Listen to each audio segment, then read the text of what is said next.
আমরা সমাজ বদলের বাস্তব স্বপ্ন দেখি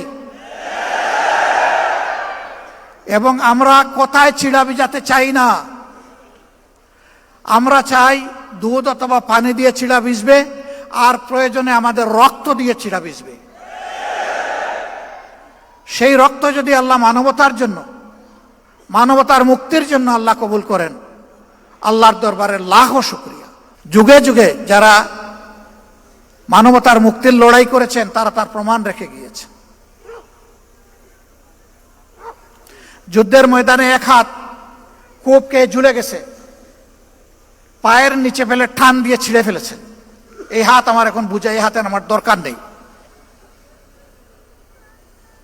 অবশিষ্ট হাত দিয়ে লড়াই চালিয়ে গেছেন।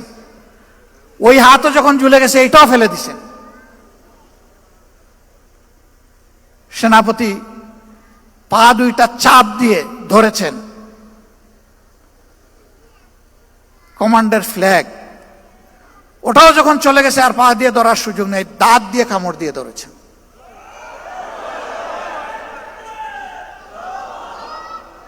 আর মঞ্জিলের দিকে চেয়ে দেখছেন মঞ্জিল কত দূর। আল্লাহ যেন ওই তৌফিকগুলোই আমাদেরকে দান করেন। ভাই, আল্লাহর হাবিব বলেছেন খায়রুন নাস মান ইয়ানফাউন নাস। ভাই বোনেরা, সেই মানুষটাই উত্তম যে মানুষের কল্যাণ নিয়ে ব্যস্ত থাকে, চিন্তিত থাকে, পেরেশান থাকে, আর মানুষের অসুবিধা দূর করতে চায়, লেগে থাকে। আমাদের সমস্ত রাজনীতি হবে মানুষের জন্য, মানবতার জন্য।